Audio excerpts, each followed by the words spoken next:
በ300 ቢሲ ዓመተ ምህረት ሳይፕረስ በምትባል ከተማ ውስጥ አንድ እጅግ በጣም ሀብታም የሚባል ነጋዴ ነበረ። ዚኖ ይባላል። ታዲያ በአንድ ወቅት ከፊኒሺያ ወደ ፕሬዮስ በሚያደርገው ጉዞ ላይ እሱ እየተሳፈረበት የነበረውን መርከብ ሙሉ ለሙሉ ይሰምጥና ይዞት የነበረውም ሀብቱ እስከ ዛሬ ድረስ ያፈራው ነገር እንዳለ ሙሉ ለሙሉ ባዶ ይሆንበታል። ታዲያ ይህ አንድ ክስተት ስለተፈጠረ ብቻ ይህም ክስተት ደግሞ ከራሱ ከዚኖ ከማንም ሰውም ቁጥጥር ውጭ የተፈጠረ ክስተት ስለሆነ ባለጸጋ የተባለውን ዚኖን በአንዴ ድሃ ሊያደርገው ቻለ። እናንተ ዚኖ ብትሆኑ በዚህ ቦታ ላይ እንዴት ሪያክት ታደርጉ ነበረ? ምን አይነት ምላሽስ ትሰጡ ነበረ? እድሜ ዘመናችሁን ስትሰሩና ስትለፉለት የነበረው ነገር በተፈጥሯዊ ክስተት በአንዴ ልታጡት ትችላችኋል። ታዲያ ትክክለኛ የሚባለው ሪያክሽን ወይንም ደግሞ ትክክለኛ የሚባለው ምላሽ ምን ይመስላል? ትናደዳላችሁ ወይስ ትበሳጫላችሁ ወይስ ትከፋላችሁ? ህይወትስ እኔን አታላኛለች ትላላችሁ? ለአብዛኞቻችን እነዚህ የራሳችን መልሶች እንደሚሆኑ በጣም ግልጽ ነው። ከነዚህ ውስጥ አንወጣ። ዚኖ ግን በእነዚህ መንገዶች አልነበረም ሪያክት ያደረገው ወይንም ደግሞ ምላሽ የሰጠው። ዘ ፋዘር ኦፍ ስቶይሲዝም ይሉታል። የስቶይሲዝም መስራች ወይንም ደግሞ አባት እንደማለት ነው። አንዲት ትንሽ የምትባል ለውጥ ለኢተርኒቲ ወይም ለዘላለም ሊቆይ ይችላል።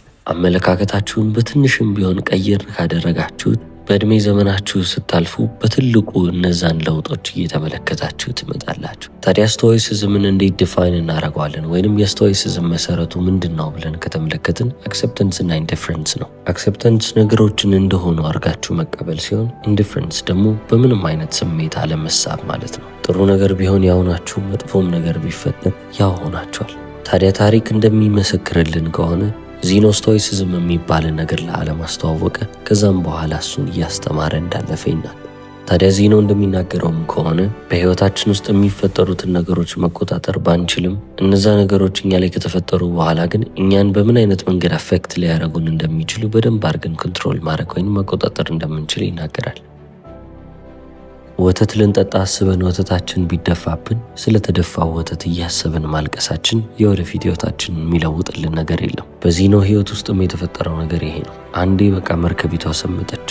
እሱ በህይወት ሊተርፍ ቻለ፣ ነገር ግን ሀብቱን አጣ። ባጣው ነገር ላይ ወደ ኋላ ተመልሶ ማልቀስ ወይንም ደግሞ ለምን ይህንንስ ጉዞ አደረግኩ እያለ መቆጨትና መጸጸት እንደሌለበት ያውቃል። ካልምነስን የመረጠው በቃ መረጋጋትንና ኒውትራል መሆንን። በቃ አልተበሳጨምም፣ አልተናደደምም። በህይወት ውስጥ እሱ ያልፈለገው ነገር ተፈጥሯል። አዎ በደንብ። ታዲያ አሁን ላይ ስለ ስቶይሲዝም ሲወራ ስቶይክ የሚባሉትን ሰዎችን በአይምሯችን ስናስብ በፍጹም የማይሰበሩ ሰዎች ወይንም ምንም አይነት ስሜትን ኤክስፒሪየንስ የማያደርጉ ሰዎች ይመስለናል። ስቶይሲዝም ግን ከዛም በላይ ነው። ስቶይሲዝምን ስናስብ ስለ ሰዎች ኢሞሽን ወይንም ስለ ሰዎች ስሜት ከማሰብ ይልቅ ዓለምን ወይንም እቺን ምድር መረዳት እንደሆነ ልብ እንበል። ይህም አኗኗር ይህም መንገድ ደግሞ አሁንም ድረስ እየቀጠለ ነው። ለዘመናትም ተሻግሮ እዚህ ደርሷል። አሁን ስቶይሲዝም በምን መንገድ ሊረዳን ይችላል ካላችሁ፣ በህይወት ውስጥ አሉታዊ የሚባሉ የህይወት ተሞክሮዎች ሲያጋጥሟችሁ እነዛ ተሞክሮዎች ይዘውባችሁ የሚመጡት ኔጌቲቭ የሚባል ኢሞሽን አለ ወይም አሉታዊ የሚባል ስሜት አለ። እነሱን ስሜት እንዴት ነው የምንቋቋመው? እነዛ አሉታዊ የሚባሉ ስሜቶችስ እኛን ከመስበራቸው በፊት እነዛን ነገሮች ወስደን ወደ ልዩ የሚባሉ ፐርስፔክቲቭ ወይም እይታዎችን ማንለውጣቸው። ፐርስፔክቲቭ ወይንም ደግሞ አመለካከት አሊያም እይታ ብለን የምናስበው ነገር በጣም ትልቅ የሚባልና ዋጋ የሚሰጠው ነገር ነው። ምክንያቱም እዚህ ዓለም ላይ ያለ ሰው ሁሉ የተለያየ ነው። በተጨማሪም ደግሞ የተለያየ የሚባል የህይወት ተሞክሮ አለው። ለዚህ ነው ስቶይኮቹ በዛን ወቅት ስለ ስቶይሲዝም እየወጡ በረንዳ ላይ የሚያስረዱት። በአደባባይ ላይ ነው እንጂ ትምህርታቸውን የሚያካሂዱት በትንሽዬ ክፍል ውስጥ አልነበረም። ስለዚህ በዛ አጋጣሚ ብቻ ባሪያ የተባሉትም በደንብ እያወቁ መጡ። በተጨማሪም ደግሞ ብዙ ከበርቴ የሚባሉትም ገዢ የሚባሉትም ስለ ስቶይሲዝም አወቁ። ዓለማችን ላይ በስፋት ከሚታወቁ ስቶይኮች መካከል አንደኛውን እንጥቀሰው እስቲ። ኤፒክቴደስ ይባላል። ስሙን ወደ እንግሊዝኛ ስተረጉሙት አኳየርድ ማለት ነው። ይህ ማለትም ባሪያ ስለነበረ አኳየር ተደርጓል ወይንም ደግሞ ተገዝቷል፣ ተይዟል ማለት ነው። ወደ ሴኔካም ደግሞ ስናልፍ እጅግ የታወቀ የሚባል ስቴትመን ወይንም ደግሞ ፖለቲሽን ነበር። ማርክስ አውሬሊየስንም ካነሳ ነው ደግሞ ዓለማችን ላይ እጅግ ሀያል ከሚባሉ ሰዎች መካከል አንዱ እሱ ነበረ። ሮምንም እንደገዛት እናስታውሳለን። ስለዚህ አሁን ስቶይሲዝም ኢዝ ኤ ዌይ ኦፍ ላይፍ ሲባል ምን ማለታቸው ነው? በህይወት ውስጥ ብዙ ያልተጠበቁ ነገሮች ይፈጠራሉ። በዛ መንገድ ላይም ደግሞ ኢሞሽን የምንላቸው ወይም ስሜት የምንላቸው ነገሮች በመካከል ላይ መሰናክል ይሆናሉ። ብዙ ጊዜ ሐዘን የሚሰማን መጥፎ ነገር እኛ ላይ ስለተፈጠረ ሳይሆን አብዛኛውን ጊዜ ካዘንን የምናዝነው ያልጠበቅነው የሚባለው መጥፎ ነገር ሲከሰትብን ነው። ስለዚህ አለመጠበቅ ላይ ነው ያ ሐዘን ያለው። ዝናብን እንደ ምሳሌ እንውሰድ። በጣም አሪፍ የሚባል የተፈጥሮ ስጦታ ነው። አትክልቶቻችንን ወይም እጽዋቶቻችንን ያጠጣልናል። የሰው ልጅም ደግሞ ውሃ ፈልጋለሁ ካለ ከዝናብ ማግኘት ይችላል። ይቺንም ሞቃት የነበረችዋንም ዓለም ቀዝቀዝ የሚያደርግልን ነገር ይሆናል። ታዲያ ዝናብ ለእነዚህ ሁሉ ነገሮች ጥሩ የሚባል አገልግሎት ሰጥቷል። እንደዛ ቢሆንም ግን እናንተ ዣንጥላ ሳትይዙ ዝናብ አይመጣም ዛሬ ብላችሁ በቲሸርት የወጣችሁ ቀን ላይ ዝናብ ቢዘንብባችሁ መቼም ቢሆን ጥሩ ኤክስፒሪየንስ አይሆንላችሁ። ታዲያ እሺ ዝናብ ዘነበ፣ ግን ደግሞ ዝናቡ ሲዘንብ ለምንድነው አብረን ማናለቅሰው ካልን ዝናብ መዝነቡና እኛን ማበስበሱ እንደ መጥፎ ነገር ቢታስብም ወይንም የሚያስብለን ነገር ቢሆንም ዝናብ እንደሚመጣ ግን አይምሯችን ያውቃል። ያ ኤክስፔክቴሽን ይኖራል ማለት ነው። አቮይድ ልናረገው ልናስወግደው የምንችለው ነገር አይደለም። ምክንያቱም የአየር ጸባዩን ልንቆጣጠር አንችል። እየመረረንም ቢሆን ዝናቡ እኛ ላይ ይዘንባል። ዝናቡ ዘንቦ ሲጨርስ ደግሞ ያ ብርሃን መመለሱ አይቀርም። ስቶይሲዝምም የሚያስተምረን ተመሳሳይ ነገር ነው። በቃ በህይወት ውስጥ ዝናቡ ይኖራል ወይንም ደግሞ መጥፎ ነገሮች ይኖራል። ያንንም ደግሞ ኤክስፔክት ልታደርጉ ይገባል። ሊያጋጥማችሁ የሚችለውን በጣም መጥፎ የሚባለውን ነገር አስቡት፣ ምክንያቱም ሊያጋጥማችሁ ስለሚችል። ከዛ እውነታ ጋርም ራሳችሁን አላምዱ ነው የሚለን። ምንም እንኳን ቤተሰባችሁን አጥብቃችሁ የምትወዱና ከነሱ መለየት የማትፈልጉ አይነት ሰዎች ብትሆኑ ቤተሰቦቻችሁ የሚያርፉበት የሚሞቱበት ቀን አለ። ይሄ ነገር ከተፈጠረ እንደዚህ የሚያስከፋኝ ነገር አይኖርም ብላችሁ ያሰባችሁትም ነገር ይፈጠራል። ምክንያቱም ህይወት እንደዛ ነች። ታዲያ ስቶይኮቹ የሚመክሩት ምክር ምንድን ነው ትሉ ይሆናል። ቮለንተሪ ዲስኮምፈርት ይሉታል። ሆን ብላችሁ ራሳችሁን ከምቾት ውስጥ ማውጣት። ከምቾት ውስጥ ራሳችሁን የምታወጡት ግን በአንድ ምክንያት ነው። መልሳችሁ ላላችሁበት ቦታ ለምቾታችሁ እንድታመሰግኑ ማለት ነው። ስለዚህ አሁን ማታ አልጋችሁ ላይ ከመተኛት ይልቅ መሬት ላይ ለመተኛት ሞክሩ።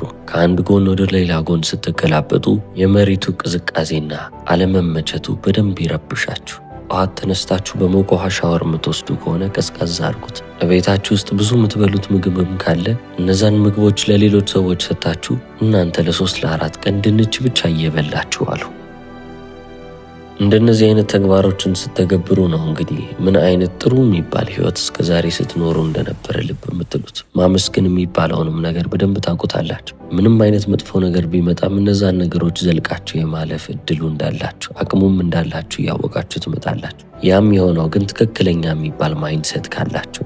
ከማመስገንም ውጪ በህይወታችሁ ውስጥ ወደፊት የማይመቹ ሁኔታዎች ቢፈጠሩ ራሳችሁን የምታላምዱበት እነዛን መጥፎ እድሎች ወይንም ደግሞ መጥፎ ነገር አጋጠመኝ ብላችሁ ያሰባችሁበትን ጊዜ የምታልፉባቸውን ሁኔታዎች ትፈጥራላችሁ። በዚህ ዘመን ከእንቅልፋችን በነቃን ሰዓት እስከምንተኛም ድረስ ማስታወቂያዎችን ስናይ ነው የምንውለው። ይህንን ነገር ካልገዛችሁ እንደዚህ አይሰማችሁ። ይህን ያህል ገንዘብ ካልሰራችሁ እንደዚህ አይነት ደስታ አታገኙ።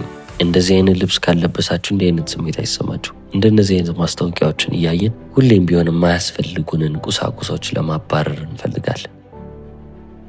ወደዚህ ዓለም ስንመጣ ምንም ነገር ሳናቅ ነው የምንመጣው ማለት እንችላለን። ነገር ግን ቤታችን ውስጥ የምንማረው ነገር አለ። ትምህርት ቤት ውስጥም እንደዛው ልጆች ነንና ዓለምንም እየተመለከትን ከዓለምም በአይናችን የምንማረው ነገር አለ። እነዚህ ሁሉ እውቀቶች አሁን በተለያየ አቅጣጫ ነው የሚመጡት። ነገር ግን እነዚህን ያወቅናቸውን ነገሮች እንዳለ ግዴታ በውስጣችን ውስጥ ማስቀረት አለብን ወይ? የተቀበልነውን ነገር እንዳለ እምነታችን አድርገን የምንሄድ ከሆነ በህይወታችን ውስጥ እኛ ራሳችን የምንቸገርበትን እንቅፋት አስቀምጠናል ማለት ነው። አንሪያሊስቲክ የሚባል ኤክስፔክቴሽን ይዘን መንቀሳቀስ እንጀምራለን። ከእውነታ ጋር የማይጣጣሙ ነገሮችን ማለት ነው። ያም ደግሞ እኛን በህይወት ውስጥ እንድንከፋ የሚያደርገን ብቸኛው ነገር ይሆናል። በዚህም መንገድ ደግሞ መኖር አለብን ማለት አይደለም። ስለዚህ በህይወታችን ውስጥ ምን ላይ ማተኮር አለብን? ራሳችንን ማሻሻል ላይ ልብ ብንል ወይንም ብናተኩር ጥሩ ነው። ይህንን ለማ ብለን ነው የምናደርገው? ለራሳችን ብለን። የምናደርጋቸውንም ነገሮች ለራሳችን ብለን ነው ማድረግ ያለብን። ለሌሎች ብለን የምናደርጋቸው ማንኛውም የሚባሉ ነገሮች እንዳለ በኋላ የመከራችን ምንጮች ይሆናሉ። ይህ ማለት ደስታችን ወይንም ደግሞ ውስጣዊ ሰላማችን ኤክስተርናል የሆነ ነገር ላይ መቀመጥ የለበትም ማለት ነው። አብዛኛውን ጊዜ ውጫዊ የሆኑ ነገሮችን ፈልገን አክሽኖቻችን፣ ተግባሮቻችንን ከዛ ባዶነት ጋር እያገናኘን በነዛ ነገሮች እንሞላለን ብለን ስናስብ የበለጠ በህይወት እየተከፋንና በህይወት እርካታ እያጣን ዲስአፖይንትድ እየሆነን የምናልፍ ሰዎች እንሆናለን። አብዛኛውን ጊዜ ይህንን ባዶነታችንንም በውጫዊ ነገሮች ለመሙላት ስንታገል እንኖራለን። ገንዘባችንን በጣም ውድ የሚባል መኪና ላይ በማውጣት ወይንም ደግሞ አሪፍ የሚባል ቤት በመስራት አልፎ አልፎም ደግሞ ቤተሰብ በመመስረት አልፎ አልፎ እነዚህን ነገሮች የምናደርገው እነዛ ነገሮች ለሚሰጡን ኤክስተርናል ቫሊዩ ነው እንጂ ለኢንተርናል ቫሊዩዋቸው ብለን አይደለም። ውጫዊ ነገሮች ምን ጊዜም ቢሆን ውጫዊ የሚባል ዋጋ ነው እንጂ የሚኖራቸው በውስጣችን ውስጥ የሚለውጡልን ነገር የለም። ስቶይሲዝምስ ምን ያስተምረናል ካላችሁ፣ ፍልስፍናው በአጠቃላይ ሕይወትን በዚህ መንገድ የምትመለከቱ ከሆነ ደስታችሁን በውጫዊ ነገሮች ላይ ነው ያስቀመጣችሁት። እነዚህ ውጫዊ የሚባሉ ነገሮች ደግሞ ሁሌም ቢሆን ፌል ሊያረጉ ወይንም ደግሞ ላይሆኑላችሁ ሊበላሹ ይችላሉ። ያ መኪና ሊሰበርባችሁ ሊበላሽባችሁ ይችላል። ቤታችሁም ደግሞ አንድ ጎርፍ እየጠበቀ ነው። ትዳራችሁም ነገ ሊፈርስ ይችላል። ስለዚህ ደስታችሁን የመሰረታችሁበት ነገር ውጫዊ ነገር ከሆነ እነዛ ውጫዊ ነገሮች የሆነ ነገር በሆኑ ቁጥር የእናንተም ደስታ በዛው ልክ አፌክትድ የሆነ እየተጎዳ ይሄዳል። አይደለም ገንዘብ የምናወጣባቸው ነገሮች፣ ነፃ ናቸው ብለን ያሰብናቸው ነገሮች እንኳን አንዳንዴ ዋጋ ሲያስከፍሉ እንመለከታለን። የምንኖርበት ቦታም አይምሯችንም ነፃነትን ይፈልጋል። ያ ባዶ ቦታ አስፈላጊ ነው። ለዚህ ነው ሴኔካ በአንድ ወቅት ለመኖር የሚያስፈልጓችሁን ነገሮች እየቀነሳችሁ በመጣችሁ ቁጥር የበለጠ በሕይወታችሁ ውስጥ ክፍት ቦታዎችን እየተወላችሁ ይመጣል። ያ ክፍት የሚባለውን ስፔስ ወይንም ደግሞ ቦታ ለእናንተ ትክክለኛ የሚባል ዋጋን ወይንም ደግሞ ትርጉምን ለሚያመጡላችሁ ነገሮች ክፍት እየሆነ ይሄዳል። በሕይወት ውስጥ ምንም አይነት ነገር ቢፈጠርብንም አይምሯችንን ግን ሁሌም ቢሆን የተረጋጋና ሰከን ያለ ለማድረግ ብንሞክር ጥሩ ነው። ምክንያቱም በሕይወት ውስጥ ምንም አይነት ነገር ብንፈልግ ሕይወት በእኛ ላይ ምን ልታመጣ እንደምንችል መቼም ቢሆን ልናቅ አንችልም፣ ኮንትሮልም ልናደርጉ አንችልም። ልክ እንደዚህ ነው ግን ምንም አይነት ነገር በሕይወታችን ውስጥ ይፈጠር እንዴት ሪያክት ማድረግ እንዳለብን ሁሌም ቢሆን መልሱ እጃችን ላይ ይቆያል። ለዚህ ነው ስቶይክ ፈላስፋዎቹ ሁሌም ቢሆን ስለ ኮንትሮል የሚያስተምሩ። ቆም ብላችሁ በሕይወቴ ውስጥ ምንድነው መቆጣጠር የምችለው፣ ምንድነው መቆጣጠር የማልችለው ብላችሁ ነገሮችን ከፋፍሉ የሚሉት። ግብ አውጥታችሁ ላወጣችሁት ግብ መንቀሳቀሳችሁ ወይንም ደግሞ ወደዛ ግብ ለመሄድ መሞከራችሁ ጥሩ ነው። ነገር ግን እነዛ ግቦች ባይሳኩ፣ እናንተ ባሰባችሁት መንገድ ባይሄዱላችሁ ደግሞ ወዲያውኑ አልጋችሁ ውስጥ ገብታችሁ የምታለቅሱና የምትሰበሩ አይነት ሰዎች ከሆናችሁ ግን ጊዜያችሁን ባረባ ነገር እያሳለፋችሁ ነው ማለት ነው። ስለዚህ በእናንተ ስራ ውስጥም ምንድነው ኮንትሮል ማድረግ የምችለው፣ ምንድነው ኮንትሮል ላደርግ የማልችለው ነገር ብላችሁ ልትመለከቱ ይገባል። በእናንተ ኃላፊነት ስር በእናንተ ቁጥጥር ስር ያለውን ነገር ጥንቅቅ አድርጋችሁ ትጨርሳላችሁ። ከዛ ውጭ ያለው ነገር አይመለከታችሁ። ለምሳሌ ይህንን የሻንጣ ቻናል እንኳን ብትመለከቱት እኔ ለእናንተ የሆነ ሀሳብ አመጣለሁ። ያንን ሀሳብ ለእናንተ ሬከርድ ያደርጋለሁ። ቪዲዮንም ደግሞ ኤዲት የሚያደርገው ሰው አለ። እሱም ኤዲት ካደረገው በኋላ እኔ ርዕሱንና ተምኔሉን አስተካክላለሁ። ከዛ ቪዲዮ ይለቀቃል። እስከዚህ ሰዓት ድረስ ያለው ነገር እንዳለ በእኔ ቁጥጥር ስር። አንዴ ግን ቪዲዮ ከተለቀቀና ፐብሊሽ ከተደረገ በኋላ ግን ከኔ ቁጥጥር ውጭ ይወጥቷል ማለት ነው። አሁን አይመለከተኝ። ከመጀመሪያውም ጀምሮ ስለ ቪው እና ስለ ሰብስክራይበር ማልጨነቀውም ለዚህ ነው። ከኔ ቁጥጥር ውጪ ነው። በቃ ሰው ከወደደው ወደደው ነው፣ ካልወደደውም አልወደደው። እኔ ግን ማድረግ የምችለው ነገር ምንድን ነው? ያንንስ ማድረግ እችላለሁ ወይ? አዎ በቃ ያንን አንዴ ካደረግኩና እኔ የማየውን ኮንተንት ለእናንተ እንደቀረጽኩላችሁ ልብ ስል በቃ ከዚህ በኋላ ምንም አይመለከተኝ። ስለዚህ ስራዬ ውጤታማ ነው አይደለም የሚለውን ነገር በቁጥር መሰረት አይደለም የምመለከተው ማለት ነው። ይሄ ቁጥር ስለጨመረ ይሄ ዝቅ ስላለ አይደለም። እኔ ቫልዩ አግኝቼበታለሁ ወይ? እኔን ቀይሮኛል ወይ? እኔን አስተምሮኛል ወይ? መልሱ አዎ ከሆነ በቃ በእኔ በኩል ያለው ነገር እንዳለ ጨርሻለሁ። ስቶይኮቹም የሚያስተምሩት ተመሳሳይ ነገር ነው። ስኬታችሁን የምትገመግሙት እናንተ ባወጣችሁት ኤፈርት ላይ መሆን አለበት። ምን ያህል ሰርቼበታለሁ፣ የአቅሜንስ ጥሬያለሁ ወይ የሚለው ነው የእናንተን ስኬት ዲተርማይን የሚያደርግ። እናንተ የምትፈልጉት ውጤት አለ። ያ ኤክስተርናል ሆፕ ይባላል። ከውጭ ሊመጣ ይችላል ብላችሁ የጠበቃችሁት ተስፋ ነው። ያ ተስፋችሁን እንዳለ ተዉት እንበልና በስራ ገበታችሁ ላይ በጣም አሪፍ በሚባል መንገድ ስትሰሩ ቆይታችኋል። ላለፈው 6 ወር የሰራችሁትንም ሪፖርት ይዛችሁ አለቃችሁ ጋር ትሄዱና የስራ እድገት እንዲሰጣችሁ ትጠይቁታላችሁ። ምክንያቱም ይገባችኋል።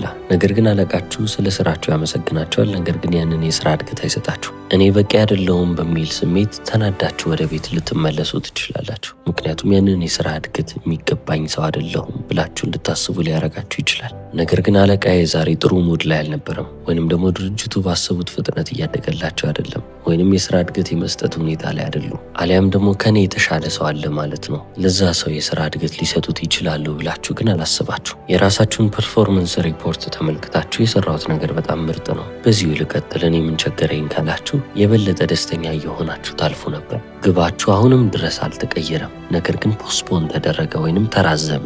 ያንን ማግኘታችሁ ግን አይቀርም። መበሳጨታችሁና እኔ በቂ አይደለሁም ብላችሁ ማሰባችሁ ወይንም ደግሞ አለቃዬ በእኔ አያምንም ብላችሁ መጨነቃችሁ ግን እናንተን ከግባችሁ እያራቃችሁ የሚሄድባችሁ ነገር ይሆናል። አመለካከታችሁን መቀየር፣ ፐርስፔክቲቫችሁን ማሻሻል የሚባለውም ነገር ይሄ ነው። ትክክለኛ የሚባለው ወይንም ትሩ የሚባለው ስቶይክ የራሱን ህይወት ባገኘው ገንዘብ መጠን ወይንም ባገኛቸውና ባሳካቸው ነገሮች አይለካውም። ኮምፎርታብል የሚባል ወይንም ምቾት ያለውን ህይወት እኖራለሁ ወይ? ግዴታ ቅንጡ የተባሉ ነገሮች አያስፈልጉኝም። አሁን እየኖርኩ ያለሁት ሰላማዊ ህይወት ነው ብሎ ያለውን አመስግኖ ለቀጣዩ የሚሄድ አይነት ሰው ነው። ቪዲዮውን እስከ መጨረሻው ስለተከታተላችሁ አመሰግናለሁ። ቻው።